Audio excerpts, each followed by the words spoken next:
Les lunettes n'ont jamais été pensées pour être recyclées et la diversité de leurs matériaux rend le tri extrêmement complexe. C'est le point de départ de cette étude. On collecte beaucoup de lunettes usagées, mais très vite on s'est rendu compte d'un problème majeur.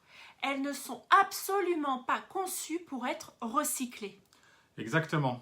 Dans un même lot, on trouve de l'acétate, du polyamide, du polycarbonate, du métal, des vis, des décorations, des vernis, parfois tout dans une seule paire.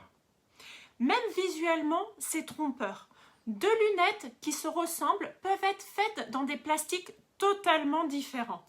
Et même, avec des outils comme la spectrométrie, l'identification n'est pas fiable à 100%. À part pour les polyamides, on a beaucoup d'erreurs.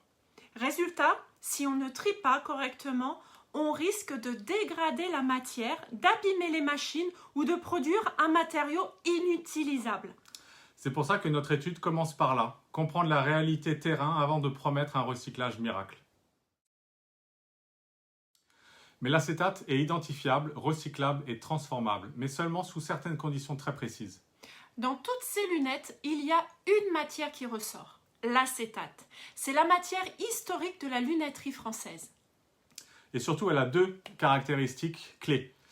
1, elle n'est jamais vernie. Et 2, les plaquettes de nez sont soit parties de la face, soit soudées par un acétate transparent. Ces détails nous permettent de distinguer les lunettes en acétate des autres sans machine complexe. Sur nos 59 kg de lunettes étudiées, environ 24% étaient en acétate. Mais attention, après démontage, broyage, retrait du métal, il reste beaucoup moins de matière exploitable.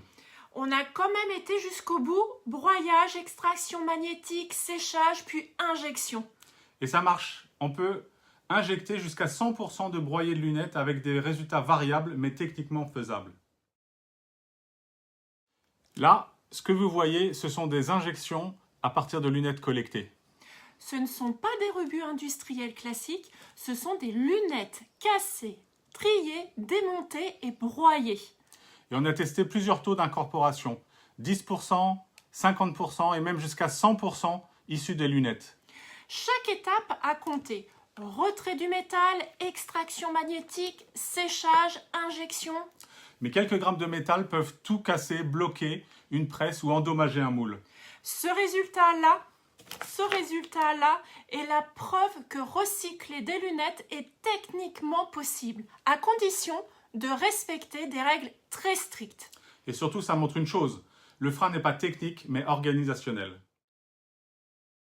La grande question maintenant, après cette étude, c'est qu'est-ce qu'on peut faire concrètement dès maintenant ? Et la réponse, c'est beaucoup plus qu'on ne le pense. En se concentrant sur l'acétate, on peut valoriser environ 60 tonnes par an en France. Et ça, sans ligne de tri ultra complexe, ni machine hors de prix. Principalement avec du tri manuel et du broyage.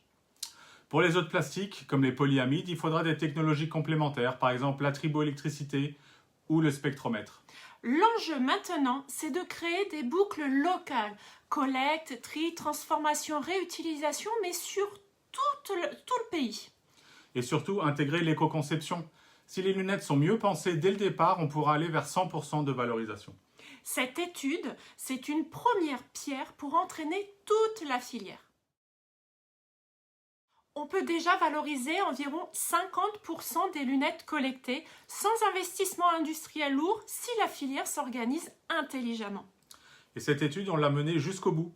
Du tri, du broyage, de la transformation, de l'injection. Mais il faut être clair, ce n'est pas une association de le faire. Notre rôle a été de tester, de documenter, de prouver que c'est possible. Maintenant, la suite ne dépend plus de nous. La suite, ce sont des décisions industrielles concrètes.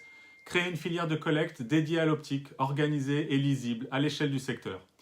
Organiser le tri en amont, sécuriser les flux, orienter les matières vers le bon plasturgiste, injecteur ou extrudeur. Et surtout, assumer la matière recyclée, soit pour recréer des lunettes, soit pour ouvrir à d'autres secteurs industriels. Recycloptics peut être un soutien, un facilitateur, un tiers de confiance, mais pas le porteur unique de la solution. Aujourd'hui, les verrous sont connus, les solutions aussi. La question c'est, qui prend la décision d'y aller ?